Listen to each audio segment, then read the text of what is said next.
সেনাপ্রধানের দিক থেকে মূল ভেটোটা ছিল যে ডক্টর মোহাম্মদ ইউনূস কেন, why not any other person. Doctor Mohammad ইউনূসের নামে মামলা আছে, তিনি একজন কনভিক্টেড পার্সন।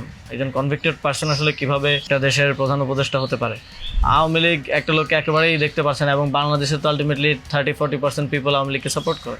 এই 30-40% পিপলের মতামতের বিরুদ্ধে গিয়ে একটা লোককে প্রধান উপদেষ্টা করা উচিত?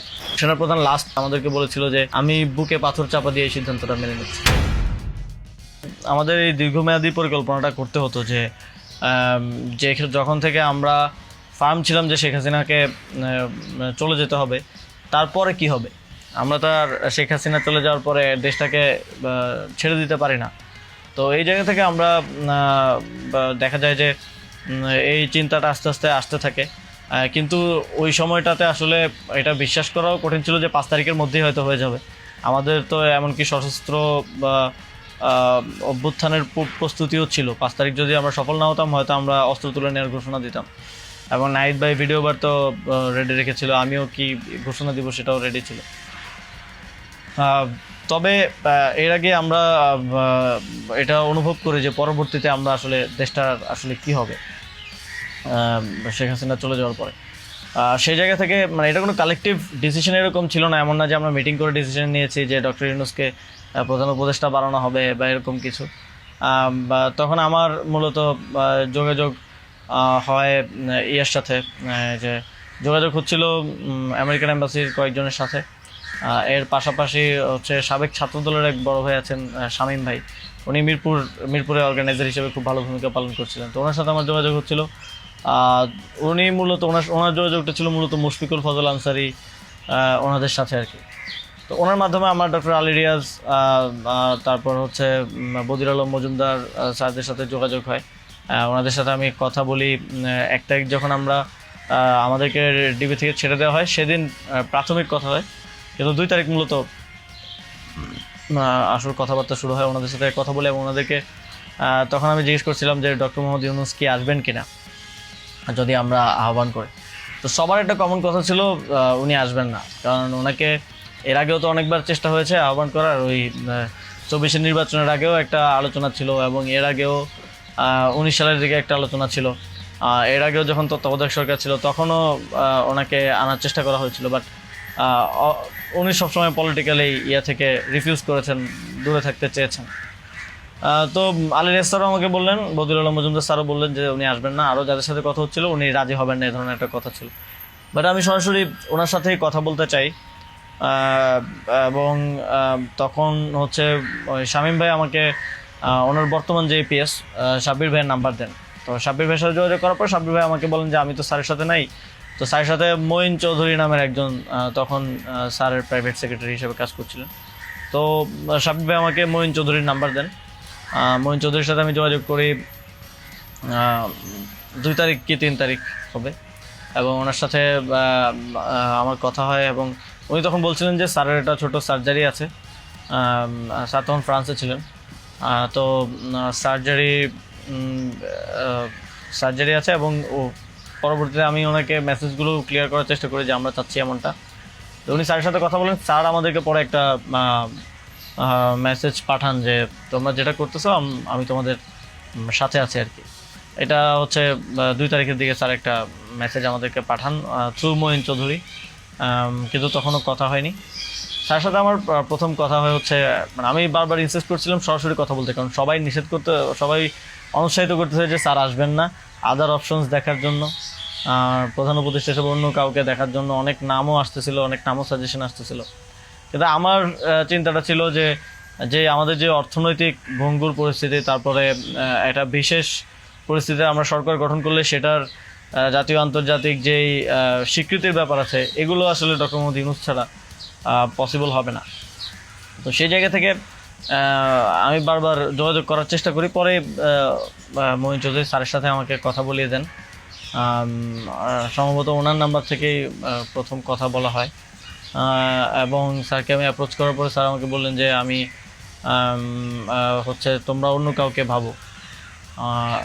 এটা সম্ভবত 3 তারিখ। স্যার বললেন যে, এবং স্যার কয়েকজনের নামও বললেন যে তোমরা ওনাদেরকে ভাবতে পারো। এর মধ্যে 2-1 জন আমাদের উপদেষ্টা পরিষদেও আছে এখন। স্যার বললেন যে আমার লাইফটা তো ডিফারেন্ট, আমি ওইখান থেকে আসবো কিনা। এবং উনি বলেন যে তাহলে, আমি যখন বললাম যে স্যার আপনাকে ছাড়া হবে না, আপনাকে আসতেই হবে, তখন উনি বললেন যে আমি ভেবে দেখি, তোমরাও ভাবো, যদি আদার কোনো বেটার অপশন পাওয়া যায় তাহলে তোমরা ভাবো, আর আমিও ভেবে তোমাদেরকে জানাবো। তো 3 তারিখ তো অনেক কিছু আনসার্টেন ছিল, এক দফা শুধু ঘোষণা হয়েছে, কবে পতন হবে, কবে আসবে, এটা আনসার্টেন ছিল। আমার মনে হয় এটাও ডিসিশন নেওয়ার ক্ষেত্রে একটা বাধা ছিল সে সময়। কিন্তু আমি যথেষ্ট, আমার মনে হচ্ছিল যে উনি ডিনাই করলেও he is to some extent positive, যেটা বাকিদের থেকে আসতেছে যে একেবারেই আসবে না এরকম। আসিফ স্যারও বলতেছিল যে আসবে না স্যার, রাজি হবে না। তো আবার আমার মনে হচ্ছিল যে এই লোকগুলো তো সবাই স্যারকে পার্সোনালি চেনে, তো ওনারা বলতেছে, কিন্তু আমরা ইনসিস্ট করি, আমি ইনসিস্ট করি, এবং আমি তখন আসলে বাকিদেরকে জানিয়ে রাখছিলাম যে আমার স্যারের সাথে যোগাযোগ হচ্ছে। তখন এটা কোনো কালেকটিভ ডিসিশন ছিল না যে ওনাকে আমরা প্রধান উপদেষ্টা করব। আমি নাহিদ ভাই, মাহফুজ ভাইদেরকে জানিয়ে রাখি যে আমার ওনার সাথে যোগাযোগ হচ্ছে, দেখি এটা কোথায় যায়। আর সবার কাছেই তো তখন সময়টা আনসার্টেন ছিল যে কখন পতন হবে, কখন সরকার হবে। এটা অনেক ফার সাইটেড আসলে বিষয় ছিল ওই সময়টাতে, কারণ আমাদের মনে হচ্ছিল না যে 5ই আগস্ট পতন হবে, আমাদের মনে হচ্ছিল যে আরও হয়তো দীর্ঘ সময় আমাদের লড়াই করতে হতে পারে। ইভেন সব ধরনের সম্ভাবনাই ছিল, এটা একটা গৃহযুদ্ধের দিকে যাওয়ার পরিস্থিতিও ছিল ওই সময়টাতে। তো পরবর্তীতে যখন এরপরও স্যারের সাথে আমার কমিউনিকেশন, স্যারের টিমের সাথে কমিউনিকেশন চলছিল। 5 তারিখ মূলত স্যারের সাথে আবার কথা হয়। মহিন চৌধুরীর সাথে রেগুলারই কথা হচ্ছিল, প্রতিদিন 2-3 বার কলে কথা বলছিলাম। 5 তারিখ স্যার যখন সার্জারিতে ঢুকবেন, ঢোকার আগে হচ্ছে কথা হয়, যখন শেখ হাসিনা পালিয়ে গেল সন্ধ্যায়, আমরা চ্যানেল 24-এর অফিসে, তখন আমি স্যারের সাথে কথা বলতে চাই যে এখন তো পতন হয়ে গেছে, এখন একটা ডিসিশনে আসতে হবে। তো তখন মহিন ভাই স্যারের সাথে আমাদেরকে কলে যুক্ত করেন। তো চ্যানেল 24 অফিসেই নাহিদ ভাই আর আমি আমার ফোন থেকে লাউডস্পিকারে স্যারের সাথে কথা বলি। তো স্যারকে আমরা বলি যে স্যার এখন একটা ডিসিশন আসতে হবে, আর স্যারও সার্জারিতে চলে যাচ্ছিলেন, তারপরে ডিসিশন দেওয়াটা। তো স্যার এক ধরনের তখন মনসম্মতি দিলেন যে আমি আসব। আর এর মাঝে তো 2 দিন স্যারও আলোচনা করেছেন বিভিন্ন পর্যায়ে, আমি আসবো, তবে বিস্তারিত কথা বলার আগে তোমরা কোথাও এটা অ্যানাউন্স করো না আর কি। তো এই আলোচনাটা হওয়ার পরে আমরা, অনেকগুলো বিষয় ছিল ডিসকাস করার মতো, আলোচনাটা হওয়ার পরে আমরা চ্যানেল 24-এর অফিসে প্রেস ব্রিফিংটা করি সেদিন রাতে, এবং সরকারের রূপরেখাটা কী হবে সেখানে ঘোষণা করি, একটা অন্তর্বর্তীকালীন জাতীয় সরকার ঘোষণার কথা বলি।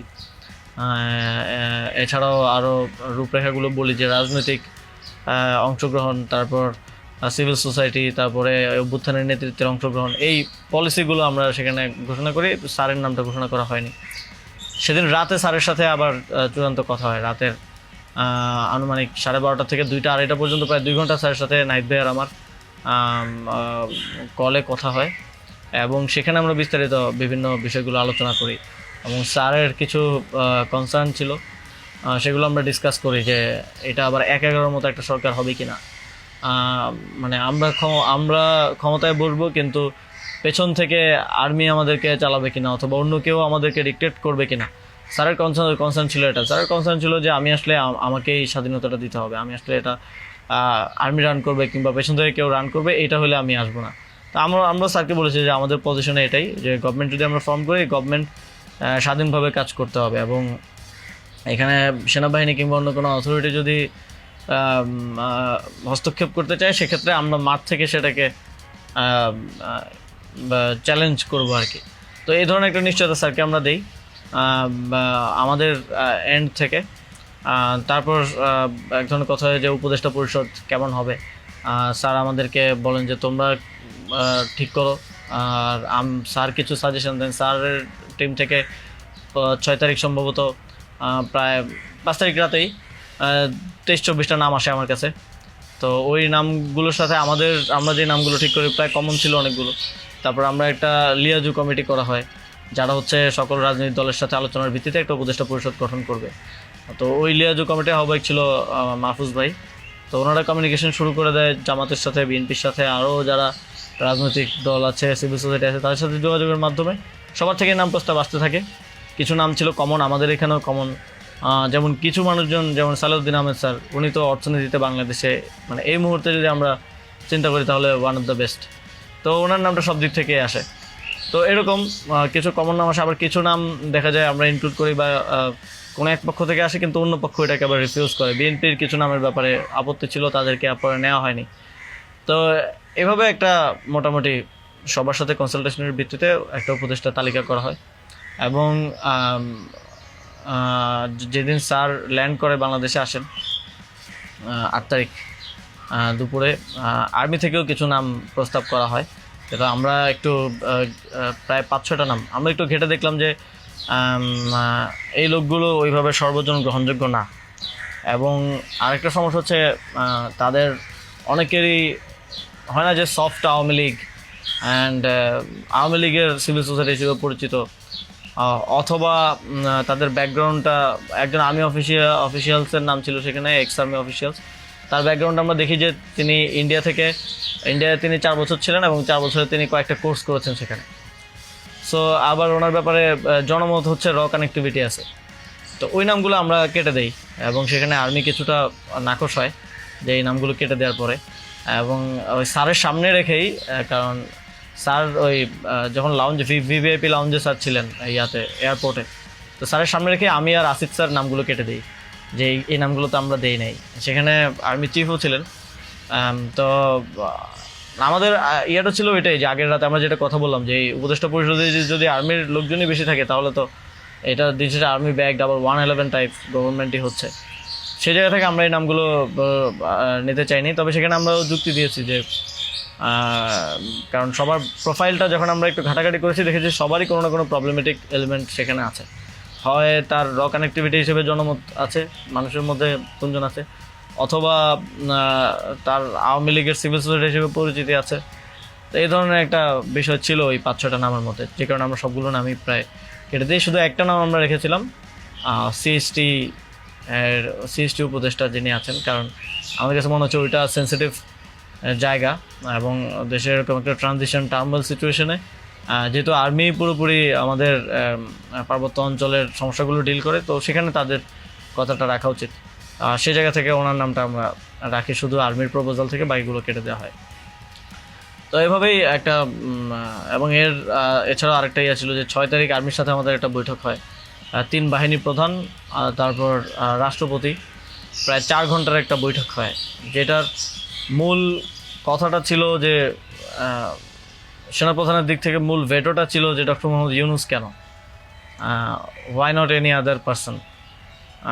তো আমরা আমাদের জায়গায় অ্যাডামেন্ট ছিলাম, বিকজ আমরা তো 5 তারিখ রাতেই ঘোষণা দিয়ে দিয়েছি যে doctor Mohammad Yunus will be the chief adviser of the next interim government. এবং সেটা এক ধরনের বৈপ্লবিক কায়দায় আমরা ভিডিও বার্তা দিয়ে ঘোষণা দিয়ে দিয়েছি, আমরা কোনো নিয়মের কিংবা সংবিধানের তোয়াক্কা সে সময়টাই করে নেই। কিন্তু উনি বারবার বলার চেষ্টা করছিলেন যে ডক্টর মোহাম্মদ ইউনূসের নামে মামলা আছে, তিনি একজন কনভিক্টেড পারসন। একজন কনভিক্টেড পারসন আসলে কীভাবে হতে পারে, একটা দেশের প্রধান উপদেষ্টা হতে পারে। তো আমরা যখন এগুলো ডিবাঙ্ক করতেছিলাম কথাগুলোকে যে এগুলো তো আওয়ামী লীগের সময়ের পলিটিক্যালি মোটিভেটেড মামলা, এই মামলা তো দেখা গেছে সবার নামে পাওয়া যাবে, আমাদের নামেও আছে। তো এটা বলার পর আবার ওনারা আরেকটা কথা বললেন যে সোসাইটির একটা বড় অংশ তো আসলে ওনাকে হেট করে, এবং বড় অংশ বলতে উনি তখন সরাসরি বলেছেন যে আওয়ামী লীগের অন্তর্বর্তীকালীন সরকারটা তো সবার কাছে গ্রহণযোগ্য হতে হবে। এখন আওয়ামী লীগ তো ডক্টর মোহাম্মদ ইউনূসকে 2 চোখে দেখতে পারে না, একদম অপছন্দ করে। তো এখন এই আওয়ামী লীগ একটা লোককে একেবারেই দেখতে পাচ্ছে না, এবং বাংলাদেশে তো আলটিমেটলি 30-40% পিপল আওয়ামী লীগকে সাপোর্ট করে। এই 30-40% পিপলের মতামতের বিরুদ্ধে গিয়ে একটা লোককে প্রধান উপদেষ্টা করা উচিত। তো আমরা তখন বললাম আওয়ামী লীগ এমন কিছু না যেটা নিয়ে এখন আমাদের কনসার্ন হওয়া উচিত। আওয়ামী লীগকে আমরা পরাজিত করেই এই প্ল্যাটফর্মে আসছি, এখানে আমরা বসছি। আওয়ামী লীগ কি চাইলেও না চলে এটা এখন আর ম্যাটার করে না কোনোভাবেই। কিন্তু উনি বারবার এই কথাটা ঘুরে ফিরে বলতেছিলেন যে এই সরকার তো একটা নির্বাচন আয়োজন করবে, এই জন্য বিএনপি আওয়ামী লীগ সবার কাছে এই সরকারের গ্রহণযোগ্যতা থাকা প্রয়োজন। আওয়ামী লীগ তো ডক্টর মোহাম্মদ ইউনূসকে একেবারেই দেখতে পারে না, ওনাকে আওয়ামী লীগ মেনে নেবে না উনি আসলে। কিন্তু আমাদের কথা ছিল যে আওয়ামী লীগ তো এখন আর এই মুহূর্তে ডিসিশন মেকিংয়ে আওয়ামী লীগ ম্যাটার করে না।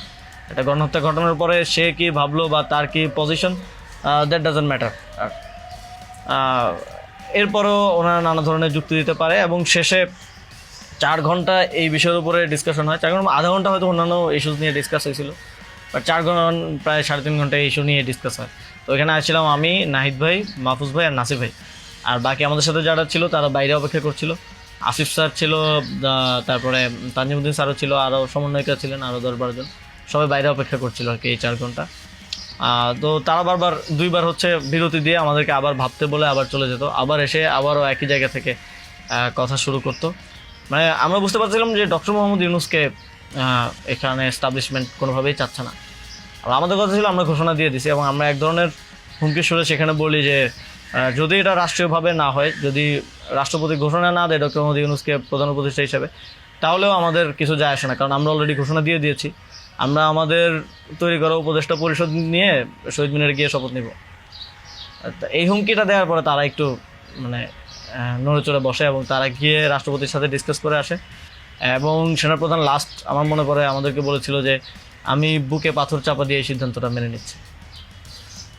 এবং তো আমাদের জায়গাটা ছিল খুবই রিজিড যে ডক্টর মোহাম্মদ ইউনূসকে না আনতে পারলে এখানে একটা শক্ত সরকার গঠন করা পসিবল হবে না। এবং আর্মির যেই মোটিভেশন ছিল, এটা আবার 1-11-র মতো একটা সরকার গঠন করার তাদের মোটিভেশন ছিল। যখন তারা নামগুলো দেয়, 6টা-7টা উপদেষ্টার নাম দেয়, তখন এটা বোঝা যায় এবং ডিকটেট করার এক ধরনের।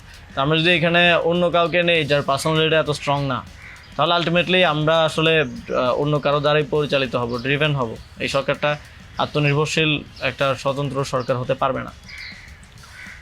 তো তারপর তো ঘোষণা দেয়, রাষ্ট্রপতি ঘোষণা দেয় ডক্টর মোহাম্মদ ইউনূসকে প্রধান উপদেষ্টা হিসেবে 6 তারিখে, এবং 8 তারিখ হচ্ছে পরবর্তী উপদেষ্টা পরিষদটা গঠিত হয়। 8 তারিখ শপথ অনুষ্ঠানটা হয়। স্যার যখন সার্জারি শেষ করে দেশে আসেন, তারপর ওই দিন সন্ধ্যায় সরকারটা গঠিত হয়।